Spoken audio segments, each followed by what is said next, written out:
Kudune mlebu swarga luwih gampang wong kuncine ditudono miftahul jannah. Kalau sampean tanya saya, apa buktinya Gus kalau orang tertentu tidak kena hisab? Ya buktinya tadi misalnya innalladzina qalu rabbuna Allahu tsummas taqamu tatanazzalu alaihimul malaikatu alla takhafu wala tahzanu wa absyiru. Mungkar nakir adalah malaikat penakut membawa ketakutan. Sementara para wali ini jelas malaikat kena konstitusi, malaikat harus mengatakan ke para wali alla takhafu wala tahzanu. Padahal Nabi tentu Sayyidul Auli. Para wali saja malaikat kena aturan kamu harus bilang alla takhafu wala tahzanu wa absyiru. Hei para wali, kamu jangan susah, jangan gentar, kamu harus gembira. Kamu bisa bayangkan misalnya mungkar nakir bawa godok atau orang kalau dipukul ajul sak walang-walang. Kemudian kamu bayangkan si Abdul Qadir ngalami itu, Abdul Hasan Asadali ngalami itu, Abu Yazid Al Bustami. Kalau itu ngalami gitu semua, ngapain kita jadikan mursyid? Kan sama nasibnya dengan kita. Nah, Zahirul Quran mengatakan asbatal hisabah, tapi Zahirul Quran di ayat yang lain lam yusbit al hisabah.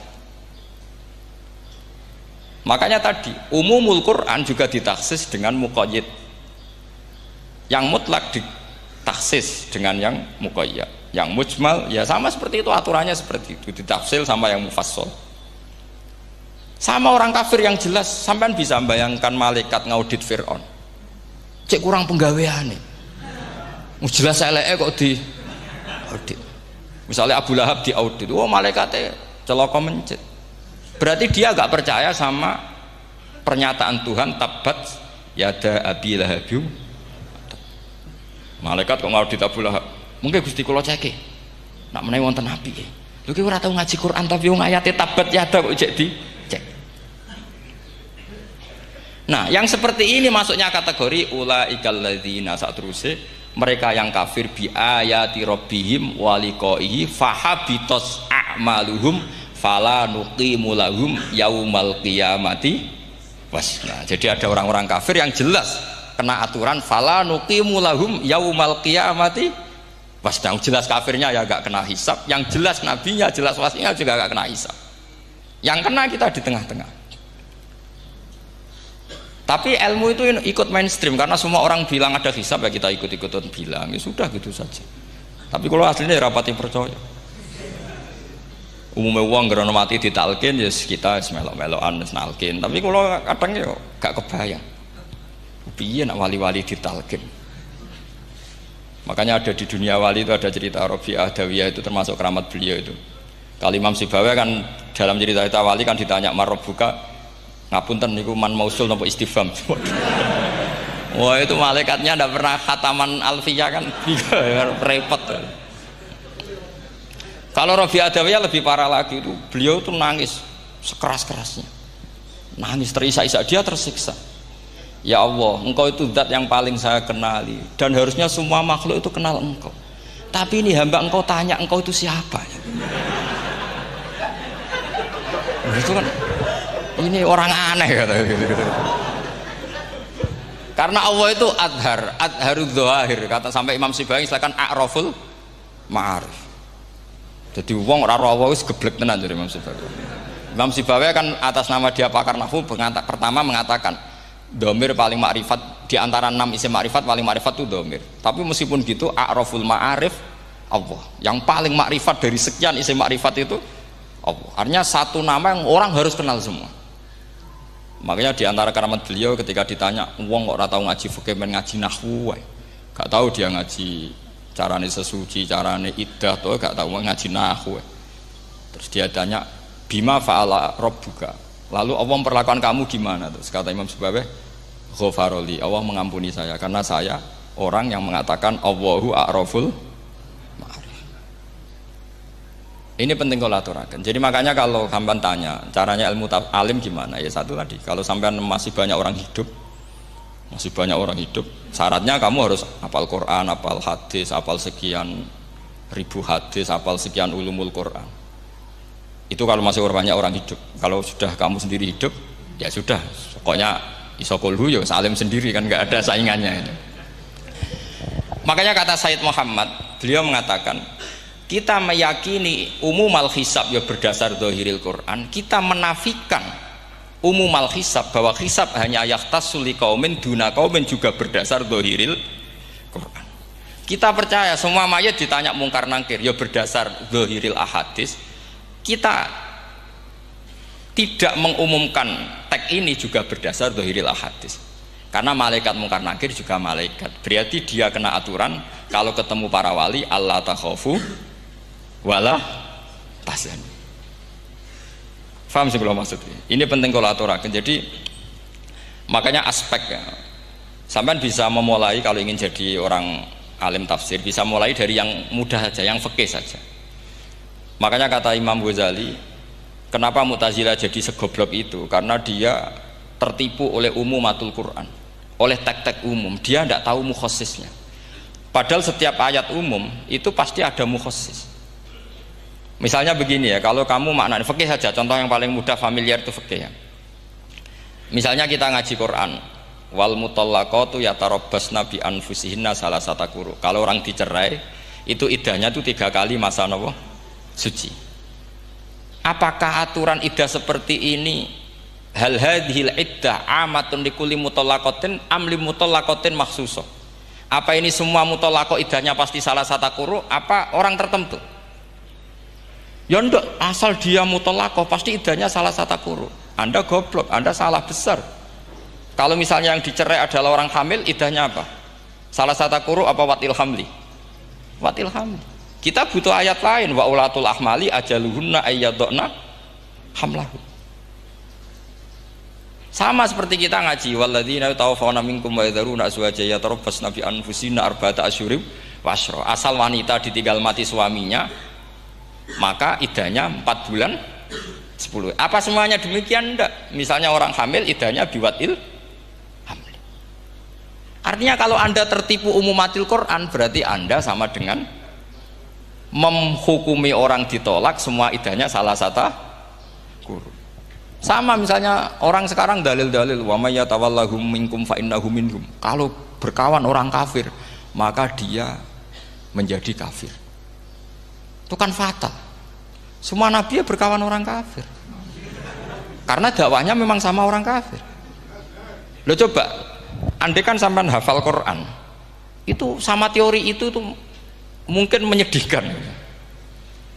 Coba istilahnya Quran wadhkur akhoat wa ila adin akhawum huda wa ila samuda akhawum. Terus semua umatnya yang kafir disebut akhawum. Akhaw itu artinya apa? Saudara. Mereka ya berkawan sama orang kafir. Makanya butuh analisis fikih untuk maknani wa may yatawallahu minkum fa innahu. Setelah dianalisis fikih, ternyata semua nabi diistilahkan wa ila madyan akhahum syuaiba wa ila adin akhahum huda. Akhaw itu artinya apa? Saudara. Kalau sampean tanya, lalu logikanya gimana? Kata kitab-kitab kan wa in kana dasarin fajanibhu suratan. Kalau ada teman buruk jauhi, kalau teman baik temani. Kalau cara usul fikih gampang. Kancanan maling dosa, wong kok kancane maling. Tapi nak dakwai maling apik kan? Aku ora ngancani kok dakwai dandani, selesai kan? Ngancani maling elek, nak dakwai maling apik. Demenan rondo elek, nak didik apik kan, itu seperti itu. Nah, ini penting kalau aturaken. Dan di sini ini makanya NU itu punya sejarah panjang, banyak wali-wali yang jadab, yang coro zahir itu kancanan wong fasik-fasik. Orang syariat bingung, ini wali kok berteman orang fasik. Ya kalau kamu bahasakan teman ya masalah, kalau kamu bahasakan ini binaan. Enggak, sama jawab saja. Kalau dibahasakan teman masalah enggak? Masalah kan? Tapi kalau dibahasakan itu binaan, selesai kan?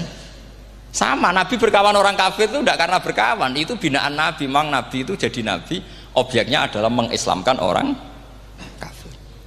Ya berlama-lama Nabi dialek dengan mereka, muasarah sama mereka. Bahkan Nabi diharuskan bersikap baik sama mereka. Itu yang disebut fabima rahmatim minallahi lintalahum walau kunta fadzan ghalidhal qalbi lan faddu min haul.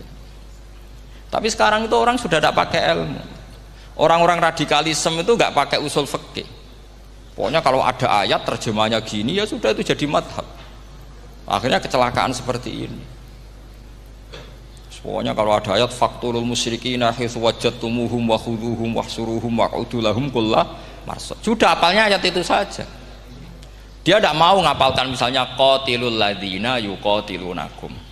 Ada ayat lagi wa akhrijuhum yamin haitsu akhrajukum. Sehingga ulama kita membagi kafir itu ada harbi kita musuhi, ada zimmi, ada muahad, ada musta'man.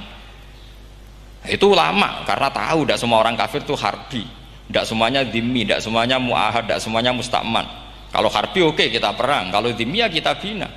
Kalau mu'ahad ya sesuai perjanjian kita, kompensasinya apa, MOU-nya kayak apa. Tapi apalnya mereka ayat satu tema. Nah celakanya kita yang ngaji di pondok-pondok yang katanya spesialis ingin alim tafsir, apalnya ya satu ayat juga. Wah itu kan satu ayat versus satu ayat, itu ngeri. Makanya kalau sama tanya saya ini, katanya di acara ini sama tanya gimana caranya jadi ahli tafsir, saya jawab gampang. Caranya itu hafal Quran, hafal hadis, terus hafal ulumul Quran. Ya misalnya Nadoman ya Faidul Khobir lah. Kalau kitab Nasar ya minimal itu setengah lanya itkon lah. Kalau nggak lanya amat ya agak lanya. Karena kitab tafsir itu gampang, teorinya itu mudah sekali. Misalnya al-ibratu bi umumil lafzi la bi khususis sebab, itu sama dengan kayak kaidah fikih. Karena kalau kaidah fikih itu saya itu pernah dibisui kiai itu, ini kisah nyata itu, dibisui kiai itu pas basul masail. Dulu saya itu masih sering mau basul masail. Tadi mun pensiun mun boten niku mun. Dulu saya dengan Gus Zofur putrane Mbah Mun itu sering makili Pondok Anwar basul masail fikih. Tapi tidak tahu ceritanya Gus Zofur jadi dokter tafsir, saya juga kok tahu-tahu menekuni tafsir. Lama-lama orang itu lupa status saya yang fakih ya. Makanya saya itu ya kadang eman gitu, karena ini status penting juga. Tapi status fikih itu kadang memang menyesatkan. Karena begini, itu dulu pernah ada basul masail itu begini. Ini kisah nyata ini. Ada desainer baju putri, untuk putri, anak putri. Kemudian desainer itu menciptakan satu celana pendek misalnya, atau celana seperempat. Dengan desain ini pasti kalau dipakai itu auratnya itu kelihatan. Bagaimana hukumnya desainer ini? Apa termasuk mimman sarro'a as-sayyi'ata? Karena terjadi kasfil aurat. Apa enggak? Rata-rata kalau kiai yang khusyuk-khusyuk, yang sepuh-sepuh, desainer itu dosa. Gara-gara tren pakaian ini mau itu buka aurat. Tapi saat kiai-kiai alim yang muda-muda, entah saking belingnya, entah saking pinternya, enggak tahu. Bilang begini, Pak Yai, yang didesain apa? Ya celana itu. Lalu celana itu fungsinya nutupi apa buka aurat? Ya nutupi. Lu kan lumayan urun nutupi. Kalau haram ya dicopot. Lu kan malah parah itu. Bingung kayaknya. Sampai bilang gini kan. Wah semanis. Itu kan makanya ini guyon ilmiah. Repotnya ngadepi orang alim muda itu kan mbok gedhingi ku ilmiah, mbok senengi fasik.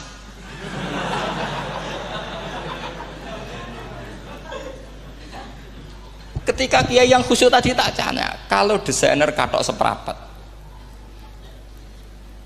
paham gitu? Kau coba yang celana dalam terlalu vulgar itu, paham gitu? Ndak rok saja lah, rok mini misalnya, rok selutut. Sampean jangan ngeres ya, yang rok selutut misalnya.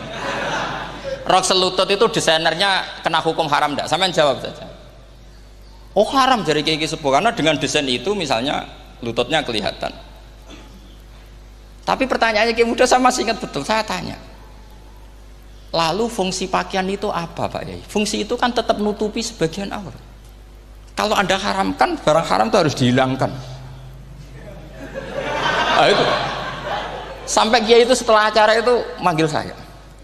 Gus, kalau ngakoni jenengan alim tapi ku podo repote. Podo repote ku nak dalam itu kan terus itu ada perumusan di redaksi keputusan yang dijual itu, yang masail fikihnya kan terus diputuskan, dibukukan. Kalau redaksinya halal Gus, nanti orang pakai rok semua.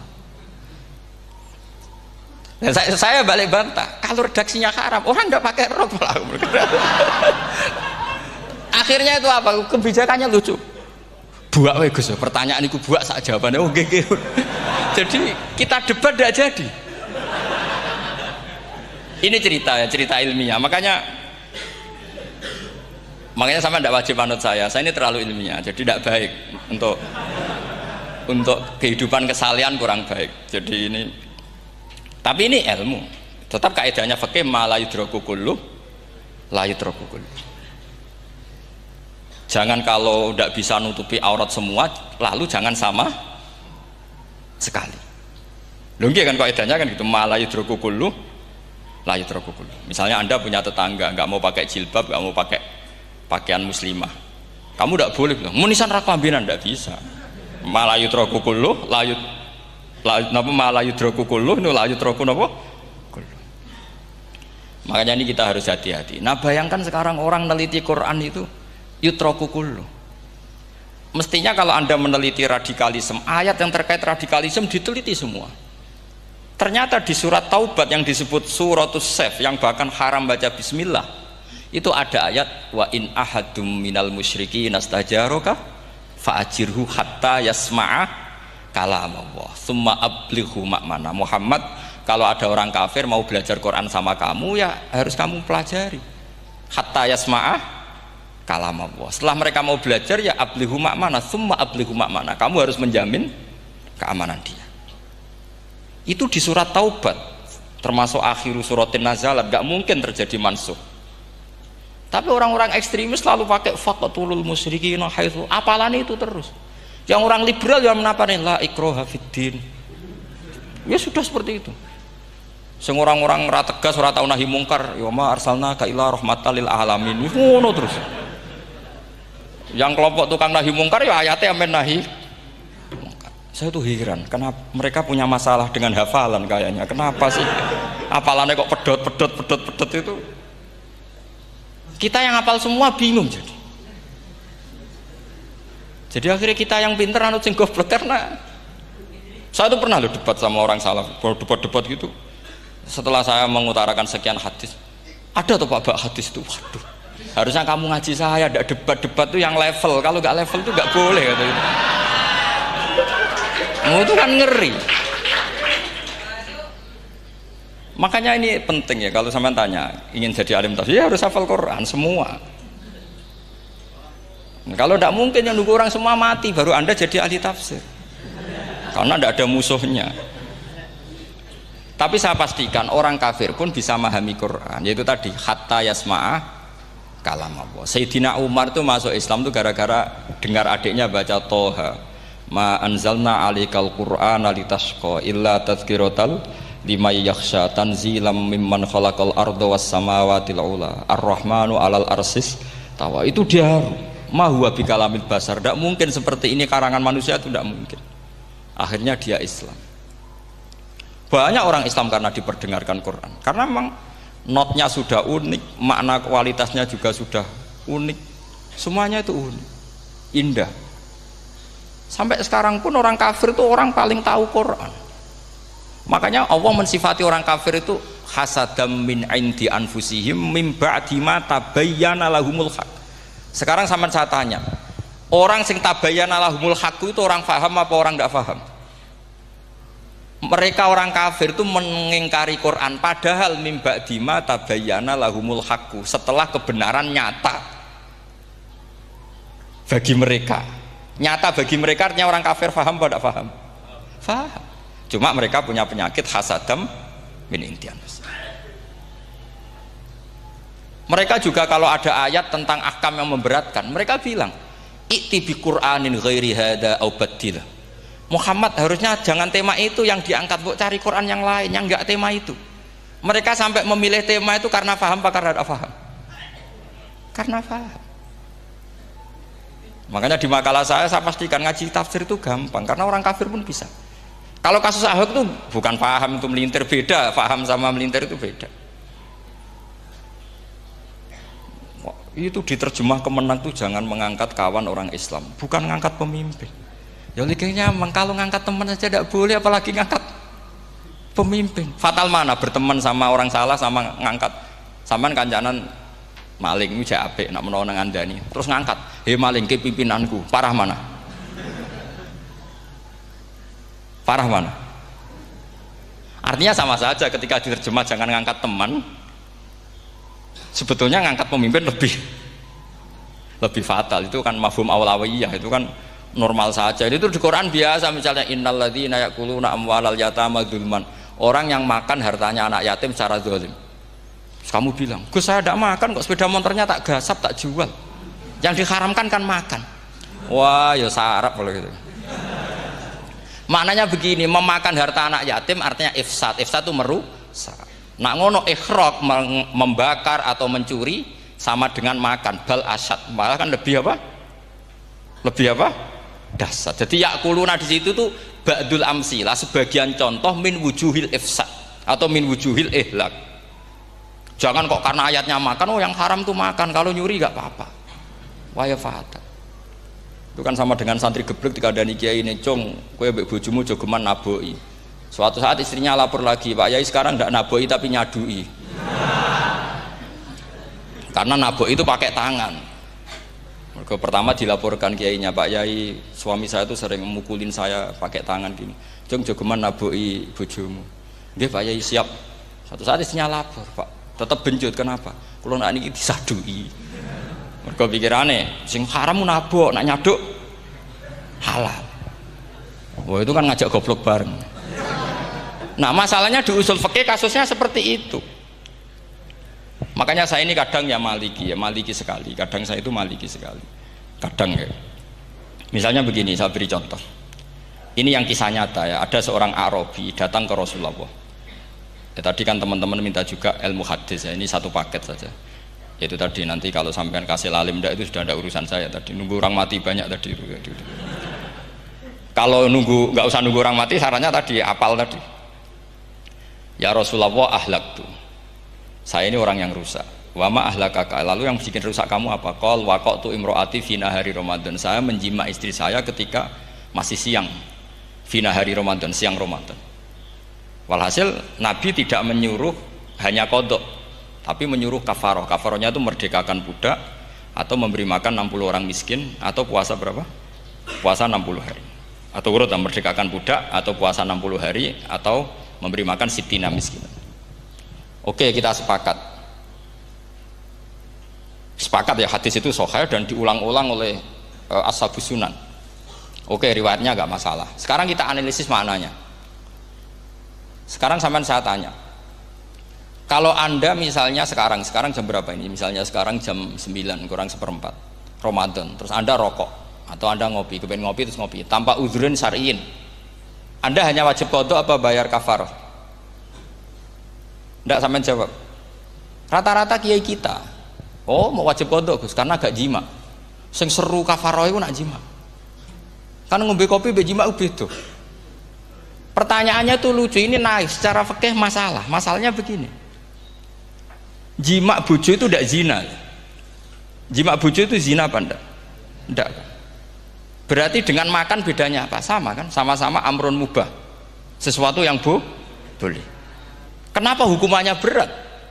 Makanya kata Imam Malik, enggak itu nilainya. Nilainya adalah hadku hurmati Ramadan bi ghairi udhrin syar'iyyin. Makanya kata Imam Malik, siapapun yang makan fina hari Ramadan, iftar apapun fina hari Ramadan bi ghairi udhrin syar'iyyin, maka hukumnya sama dengan jima fina hari Ramadan. Karena sama-sama ihlak ifsad hurmata Ramadan bi ghairi udhrin syar'iyyin. Loh ndak, ini ilmiah. Kamu ndak harus cocok, tapi otak kamu harus percaya. Loh iya kan, beda kan? Saya secara nafsu tidak cocok, cek berarti. Tapi ilmiah saya setuju. Kalau kiai ngandani itu kan pasti pakai badul amsilah, kan nggak mungkin semua contoh disebut. Cong penak melaku jogo mandul wong wedok iku mari setan. Mboten delok Mbah, nyekel lho malah parah to. Ndak bisa. Makanya ini masalahnya lafat. Ini kembali ke Imam Syafi'i, bilisanin Arabiyyim mubin. Ketika seorang kiai bilang cung jogeman delok cawe itu adalah mengungkapkan al-muharramat, bukan mentaksis yang haram itu hanya melihat. Saya ulang lagi ya, ketika seorang kiai bilang cung jogeman delok wedok sing haram, Itu semangatnya adalah melawan keharaman, bukan mentaksis yang haram hanya delok. Itu di Quran normal semua, di semua lugat ya biasa. Itu kan sama seperti misalnya seorang bang ngasih uang cucunya, "Jong, tak kayak duit 100.000. Jong gue tuku es." Terus kue mendingan, "Nah ragu tuku es haram iki kan ngongkone tuku es." Lah kepen putumu mati kan nyeben 100.000 gue tuku es. Ya mulai dulu istilahnya nak bange ke ibu tuh jong 100.000 gue tuku es. Cara wong kuno. Nah, maksudnya itu pokoknya umumnya cah cilik senane es cuma nyebut. Ya sudah seperti itu.